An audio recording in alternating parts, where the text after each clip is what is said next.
Manajemennya manajemen warung. Kenapa manajemen warung? Ya sudah buka usaha tuh, dodol mie ayam kan tulis jual mie ayam 7.000 per porsi, dijamin kenyang dan enak. Sudah duduk di situ, enak mau lewat dalan luwe mampir nggih. Itu namanya manajemen lokal. desa, pemasaran desa. Karena apa? Ya wis tunggu brok nggih. Nek dalan ana wong luwe gitu. Jadi itu seperti itu. Nah, rata-rata desa wisata itu bergerak seperti itu. Makanya mereka hanya berjalan 6 bulan, mereka berjalan 1 tahun. Habis itu terus nggak bisa limpon, nggak bisa ngangkat lagi. Karena basis pemasarannya adalah lokal. Tematiknya pun salah, Pak. Ini saya contohkan dunia usaha kaitannya dengan dunia pariwisata, Pak. Tematiknya pun salah. Tematiknya adalah umpamanya waterpark. Di Tugurjo boleh nggak di branding sebagai waterpark, Pak? Boleh. Nggak boleh. Saya branding aja pakai agrowisata. Kalau saya branding waterpark, orang Semarang kesini ngopo datang waterpark, datang yang Tugurjo, Semarang akeh. Ya. Gitu. Solo Tigo akeh, Boyolali akeh, Wonogiri akeh, ngopo datang yang Karanganyar ya kebutuhan yang waterpark. Maka Telaga Kusuma saya larang di branding sebagai waterpark. Saya larang keras. Jadi agro wisatanya harus di depan dan waterpark. Kenapa? Wisata itu ada 4 jenis, Pak. Lokal, regional, nasional, dan internasional. Kalau basisnya lokal, wisata lokal, itu maka target marketnya itu tipis, Pak. Lingkungan sekitar saja. Lingkungan sekitar saja. Target marketnya itu tipis, lingkungan sekitar saja. Maka ketika target market itu semua sudah tercapai, target marketku 200.000 orang ya berarti di lingkungan itu saja. Kabupaten Karanganyar itu penduduknya 955.000 orang, Pak. Sing potensi piknik itu 600.000 orang. Yang bisa kita tarik ke sini 200.000 orang, kasarnya seperti itu. Itu kajiannya, Pak. Ya. Dan yang 200.000 orang itu sudah ke sini semua kan dia tutup begitu bisa rampung, Pak. Gitu. Maka dari itu perlu pelebaran market. Pelebaran market sampai regional. Lah, ditawakno kaya ngopo? Dilebarkan market, ditawak kita ke Boyolali sampai Wonogiri sampai Jogja sampai lah nek guru waterpark ya tetap ora payu Pak, ngene oke kok Mas ngono. Gitu. Maka kita juga harus berinovasi. Apa saja yang kita tawarkan. Jadi orang datang ke sini, wah, 15.000 cucuk lah. Ora rugi, wortet bahasa Inggrisnya. Ya cucuk lah bahasanya. Jadi jangan sampai orang piknik itu halah mulangnya kalau udah bilang seperti itu susah, Pak. Mulai itu jadi wisata pesona nomor 7 itu kenangan, Pak. Jangan sampai kenangannya negatif. Mulai ke ngomong mah halah tur koyo ngono kakek atau ke Karanganyar kayak gitu kan. Jangan sampai seperti itu. Maka ini harus dikuat itu. Maka kita siapkan paket-paket wisatanya. Kita itu ada paket wisata membatik, ada paket wisata memasak, kita itu ada paket wisata pengolahan air bersih. Kita juga punya pengolahan air bersih, Pak. Dari air sungai itu kita jadikan air, ada pengolahan sampah. Dan nanti tahun ini kita buka untuk paket wisata tubing dan juga apa namanya itu petik buah melon itu kami. Nah itu nanti setiap orang datang itu tuh pulang membawakan apa? Akhirnya menjadi marketing gratis. Gitu. Jadi marketing gratis. Nah itu terus. Maka kita kejar sustainable-nya. Maka walaupun usaha pariwisata itu pasti begini, Pak. Grafiknya itu pasti gini, set itu pasti turun. Pasti, Pak. Nggak ada usaha wisata itu gini itu nggak ada, Pak. Apalagi dengan model media sosial. Dan itu sudah saya sampaikan kepada karyawan ketika kita baru pertama buka di tahun 2022, Pak. Grafik kita nanti akan seperti ini, turun. Pada titik turun ini tadi ada titik jenuh yang tidak akan bisa turun lagi. Dan PR-mu adalah bagaimana membuat ini naik lagi, rebound. Itu sudah saya sampaikan. Kalau kita bertahan nanti kita akan rebound. Kenapa? Kenapa kita buka wisata pertama itu pasti kunjungan besar? Karena basisnya lokal. Orang lokal, orang penasaran datang itu 6 bulan habis, ya turun, maka turun sekali. Sebenarnya ada kenaikan, Pak. Tapi pengunjung regional, tapi kenaikannya itu tidak berbanding lurus dengan penurunannya. Maka dari pengunjung lokalnya, maka dari turun drastis. Nanti pada titik tertentu sudah tidak bisa naik lagi. Tapi nanti kita secara bertahap itu akan naik pelan-pelan sekali. pengunjung regional. Pengunjung lokalnya sudah tidak bisa turun lagi, pengunjung regionalnya naik. Tapi pengunjung regional itu naiknya nggak kayak pengunjung lokal, Pak. Jadi tidak bisa langsung begini, nggak bisa, karena sedikit-sedikit. Okay. Jadi kan tahu ada desa wisata Tugurejo dan ada baru kemarin, gitu. Dan kemarin itu kan butuh proses gitu untuk tahu. Padahal kita sudah 2 tahun. Makanya itu nanti, maaf, kamu jenengan itu kan buat termasuk dari target market kita kan biasanya kan seperti itu. Gitu loh. Iya gitu loh. Buka bosok kasar itu korban market kita kan biasanya kan seperti itu. Gitu. Korban iklan kan katanya kan seperti itu. Sebenarnya itu bahasa kasarnya. Kalau bahasa halusnya ini kan adalah keberhasilan marketing kita kan seperti itu. Bahasa kasarnya antara korban iklan ya gitu. Jadi gitu. Seperti itu. Jadi makanya kita bisa bertahan tahun ini. Tahun ini kita memang sudah saya perkirakan bahwa tahun 2023 sama tahun 2024 itu akan tinggi tahun 2023. Tahun 2024 sudah saya prediksi dulu. Tahun 2023 Pak kita itu dapat 7,5 miliar. Oke, dapat 7,5 miliar. Tahun 2024 itu cuma kita hanya dapat 5 miliar. Tapi itu angka wajar biasa. Sudah diprediksi. Nah, kita targetkan tahun 2025 ini nanti kita rebound. Nggak banyak saya reboundnya di angka 5,5 sampai 6 miliar. Target saya seperti itu. Dan nanti terus berkembang, kita bisa menyaingi desa-desa wisata yang sudah puluhan tahun, Pak. Desa-desa wisata yang lawan saya lomba kemarin di Lombok, yang waktu penghargaan di Lombok tahun 2023, itu desa wisatanya sudah 15 tahun, sudah 10 tahun. Desa wisata Tugurejo berdiri berapa tahun, Pak? 1 tahun. Kita bisa berbicara dalam level nasional. Kita baru 1 tahun, Pak. Mereka sudah puluhan tahun. Nah, makanya kita jualannya di tematiknya nih, Pak. Di tematik ekonominya. Karena terobosan kita dalam bidang pemasaran dan lain sebagainya. Itu sebagai gambaran. Jadi sekali lagi kita kembali ke masalah BUMDes. Jadi BUMDes ini, kalau kita mencari orang atau mencari pengurus sebagai seorang relawan di desa, ini akan menjadi sulit, Bro. Maka untuk merintisnya, saya contohkan begini.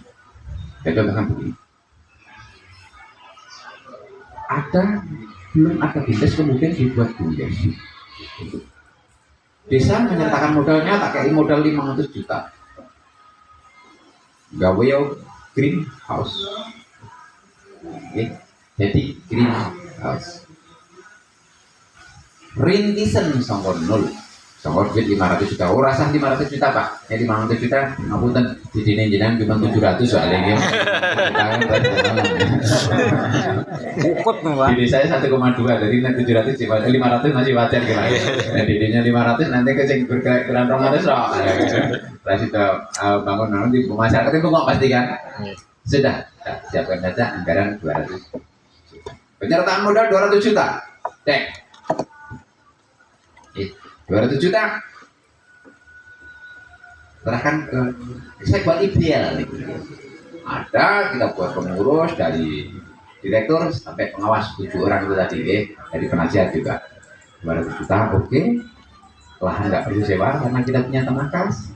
Paling perataan sedikit, bego sekilo rata hanya 10 meter kali nopo niko 30 meter, tapi rencana mau bikin greenhouse bego rong dinoe rampung dari lahan yang terpapar matahari langsung, kemudian sepanjang hari kemudian panas entah, kita rata 20 juta lah, nih biku 5 dino ya 5 hari kasarnya gitu, 5 hari rata 20 juta. Kemudian 50 juta dibikin 50 juta dibikin sumurnya.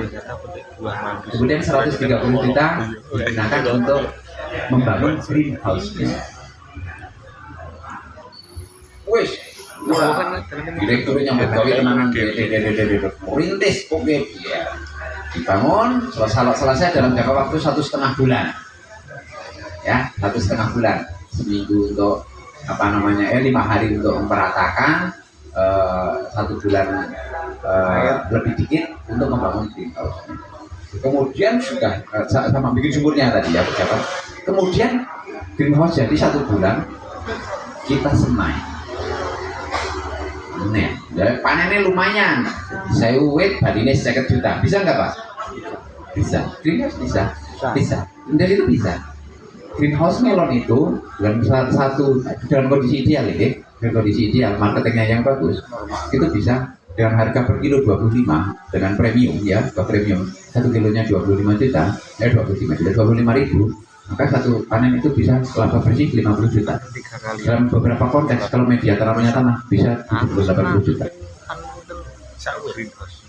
Ini kita berbicara tentang ideal gitu. Kalau usaha ini ngomong pertama ideal, kemudian yang bicara keduanya tentang realita. Oke? Karena kita memberi contoh, kita contohnya ideal dulu. Itu berarti 50 juta. Dia setahun panen ping timo. Gak usah 5 kali. Kita buat panen 4 kali. Karena 2 bulan lalu, Pak. Tapi kan ada potong semai kan, Pak. Ini gitu. Ya. 4 sekali panen dapat 50 juta. Ya, 50 juta. 4 kali panen sudah dapat 100 juta.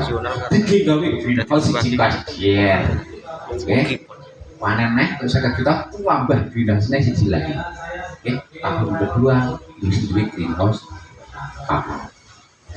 Ya, tahun kedua sudah mempunyai greenhouse 4 karena tidak kita tahan semuanya buat kita buat greenhouse. Kalau punya 4 buah greenhouse, nek 2 bulan panen sekali, maka setiap 2 minggu kan panen. Berarti setiap 2 minggu panen. Oke, otomatis dalam waktu 1 bulan kita mendapatkan 100 juta. Rong kasih duit hasil 200 juta. Setahun duit hasil 200 kali 1,2 miliar. 3 miliar 1 miliar.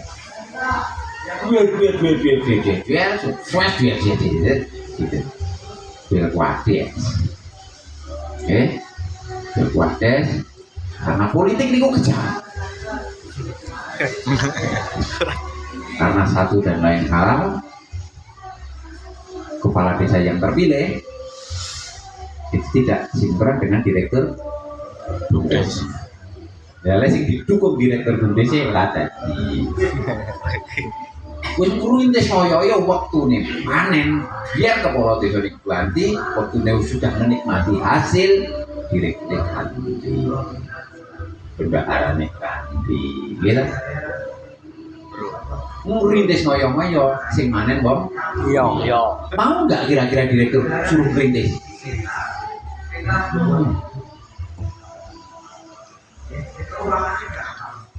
Ini PR terbesarnya. Karena mau tidak mau desa itu, kepala desa itu adalah entitas politik. Politikus mau tidak mau. Maka ngapunten itu Pak.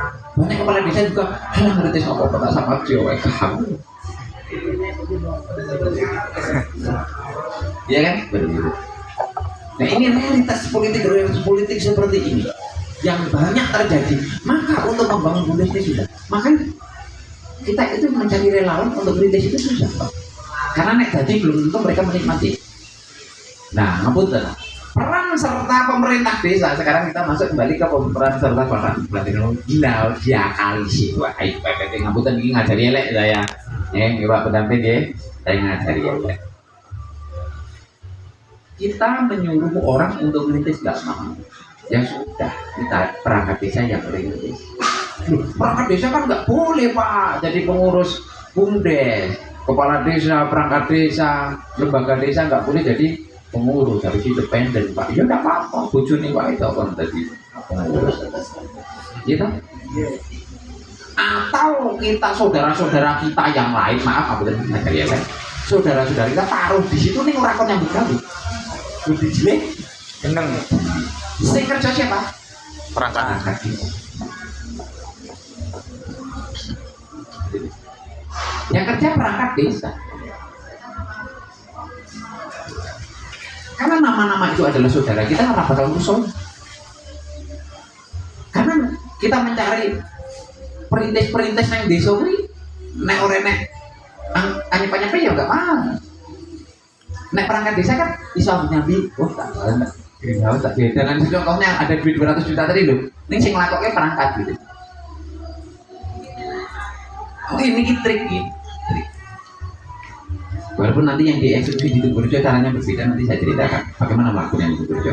Tapi ini trik untuk beberapa nek jenengan mau mempunyai gambaran supaya perangkat desa berperan, tapi tidak melanggar hukum. Melanggar hukum betul betul. Betul. Secara administratif tidak ada hukum yang dilanggar. Yang kerja tetap perangkat desa, nama administratifnya adalah orang selain perangkat desa. Nah nanti kalau sudah semuanya sudah beredar, baru orang-orang ini yang kita sebut jeneng-jeneng itu tadi dipekerjakan betul-betul benar-benar. Wes mau gawe saiki wenono. Karena kita sudah bisa gaji mereka. Yang mereka tadi hanya pertama hanya digunakan sekedar namanya, akhirnya kita angkat betul untuk bekerja karena sudah ada gajinya, sudah ada hasilnya. Ya, tetap sedulur ini, Pak. Nah, itu dia, ngomongin ini. Bukan berarti kok kita nekat tidak. Lah sopo sing belum ngerti. Nah, karyawan-karyawan kita ambil dari masyarakat desa. Nilai tambahnya adalah dari PAD yang meningkat untuk kesejahteraan masyarakat. Membuka lapangan kerja. BUMDes Karya Usaha Bersama ada 55 tenaga kerja. 55 tenaga kerja. Kita juga membuka lapangan kerja sejumlah 55 tenaga kerja. Itu belum efek ekonomi yang lain. Efek ekonomi yang lain itu yang jualan oleh-oleh Pak di sana Pak. Oke, ada yang super kereta kerinci dasarnya seperti itu, oke. Belum ada jenengan mau liwat mriki mampir ning dalan tuku wetan esik mau besik tuku aqua. Itu kan juga efek ekonominya kan. Contohnya seperti itu. Itu trik. Nah, kalau di desa Tugurejo itu berbeda, Pak. Nek jenengan mau lakukan berani, nek nggak berani dia lakukan trik tadi. Nek saya itu basisnya pengusaha. Nek seorang pengusaha itu basisnya penjudi. Pengusaha kan judi yang dihalalkan. Ketika saya membangun tenaga dusun, kenapa saya bangun besar? Saya bangun tenaga dusun itu habis 8 miliar. Kenapa saya bangun besar? Karena saya ingin menghilangkan potensi kompetitor. Ketika saya membangun menggunakan 2 miliar atau 3 miliar dir, saya bangun jadi orang wangi. Apa yang terjadi? Buka lain. Liane udah pengen buka. Baik. Liane udah pengen. Wah, pengen. Tapi ketika saya bikin besar, pengen. Lah pinginan begitu sobat aja. 10 miliar nek saya ambil setahun tak kayak dana desa 500 juta berarti butuh 16 tahun. Akhirnya mereka mundur. Ini prinsip namanya QQ nih jangan ngerti. Jadi kik yang kertu telu gitu nih ya. Nama deh kok. Kertu papate rong sudah Patemu. Oh, patemu. Amin nih gini. Ini wajah-wajahnya wajah-wajah Pak Ustadz KB tadi mungkin langsung ya. Patemu nih Pak Kiwi. Wajah-wajahnya kan wajah-wajah Pak Ustadz, jadi tahu QQ mungkin orang pada yang mudah. Tapi bagi gambaran saja, QQ terus dihitung kertu telu meter. Jadi rapat NDQ tunggu jogi, jadi rapat NDQ. Tapi dia 10 miliar, kan nih, kakek, ini 10 miliar. Kita angkat tangan, akhirnya dijual kafe. Akhirnya kita menggunakan Google itu. Ini bahasa maaf ya. Ini negatif tapi bahasanya memang bahasa pengusaha. Jadi kita akhirnya apa? Yang terjadi ketika kita buka desa-desa lain yang mempunyai rencana membangun desa-desa di situ itu namanya desa nggak saya sebut ulama itu terus dibegoni Pak. Apa? Itu harus dibegoni kan?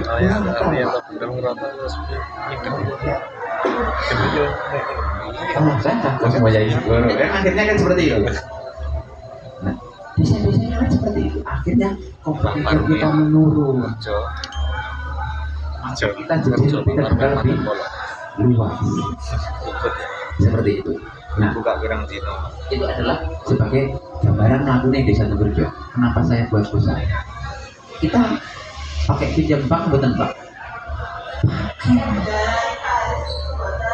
Pinjam bank bangunan ini sebagian Pak. Siapa menanggung jawabnya? Saya. Saya akan bilang Pak. Bukan apa-apa, karena itu kalkulasi usaha. Maka dari itu ketika ada teman-teman itu dibanding ke sini, saya bilang Telaga Kusuma jangan dijadikan contoh. 8M.